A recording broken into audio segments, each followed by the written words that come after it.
At this point, we'll do some saving, some verification, make sure everything looks okay.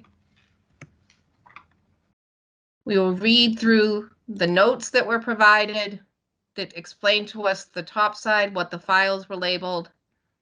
We'll make note of thicknesses, copper weights, silkscreen colors, solder mask colors, tolerances, any other information for fabrication. Some of the time we get plenty of information, some of the time we do not get any information. So knowing what to look for is key to getting the part right on the production floor. Once we have completed the visual pre-cam engineering, we will save what we have done. We will save the original data. And we will pull what we call a golden net list from the files.